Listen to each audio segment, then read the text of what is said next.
எல்லாருக்கும் வணக்கம். இன்னைக்கு தேதி பிப்ரவரி 2, 2026. சரி, இன்னைக்கு மார்க்கெட் ஓபன் ஆகிறதுக்கு முன்னாடி நிஃப்டியோட ப்ரீ மார்க்கெட் அனாலிசிஸ் என்ன சொல்லுது, நாம என்னெல்லாம் எதிர்பார்க்கலாம்னு ஒரு அலசலசிடலாம். வாங்க நேரடியா விஷயத்துக்குள்ள போயிடலாம். ஆரம்பிக்கிறதுக்கு முன்னாடி ஒரு சின்ன ஆனா ரொம்ப முக்கியமான விஷயம். நான் ஒரு செபி ரெஜிஸ்டர்ட் அட்வைசர் கிடையாது, ஓகே? நாம இங்க பார்க்க போறது எல்லாமே ஒரு எஜுகேஷனல் பர்பஸ்க்காக மட்டும்தான். சோ இதை வச்சு எந்த ஒரு ட்ரேடிங் முடிவையும் எடுத்துடாதீங்க. ஓகே, இன்னைக்கு எல்லா ட்ரேடர்ஸ் மனசுலயும் ஓடிட்டு இருக்கிற ஒரே கேள்வி இதுதாங்க. நிஃப்டி இன்னைக்கு எந்த பக்கம் போகும்? மார்க்கெட் புல்ஸ் கண்ட்ரோல்ல இருக்குமா இல்ல பேர்ஸ் கைக்கு போகுமா?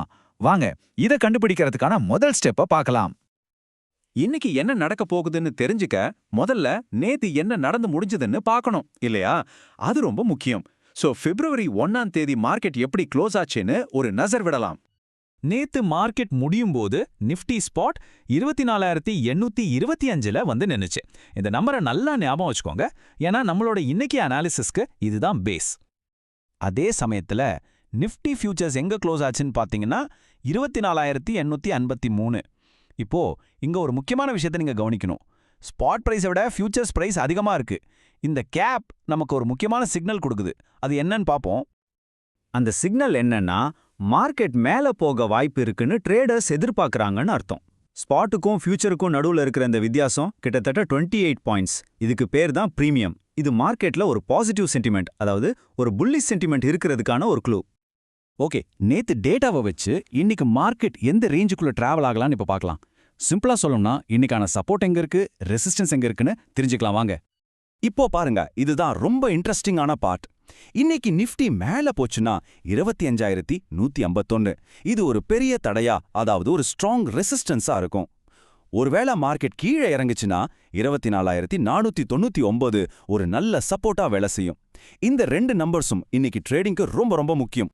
சரி, இந்த லெவல்ஸ் எல்லாம் ஓகே. ஆனா இத வச்சு எப்படி ஒரு ஸ்ட்ராட்டஜி பில்ட் பண்றது, எப்படி ட்ரேட் பண்றது, அதுதான அசல் கேள்வி. வாங்க ஒரு சிம்பிளான ஆப்ஷன்ஸ் ஸ்ட்ராட்டஜி எப்படி இருக்கலாம்னு பார்க்கலாம். இந்த ஒரு நம்பரை மட்டும் நல்ல மனசுல பதிய வச்சுக்கோங்க. 325. நம்ம ஸ்ட்ராட்டஜியோட ஹீரோவே இந்த நம்பர் தான். இது எப்படி வேலை செய்யுதுன்னு இப்ப நான் சொல்றேன். ஓகே, இந்த ஸ்ட்ராட்டஜி ரொம்ப சிம்பிள். ஃபர்ஸ்ட், மார்க்கெட் இப்போ எங்க இருக்கோ அதுக்கு பக்கத்துல இருக்கிற ஸ்ட்ரைக் பிரைஸை பார்க்கணும், அதாவது அட் த மணி. இப்போதைக்கு அது 24,080 இல்லைனா 24,850. ரெண்டாவது, மார்க்கெட் திடீர்னு ஒரு டைரக்ஷன்ல வேகமா மூவ் ஆகுதுன்னு வச்சுப்போம். ஒன்னு வேகமா மேல போகணும் இல்லைனா வேகமா கீழே வரணும்.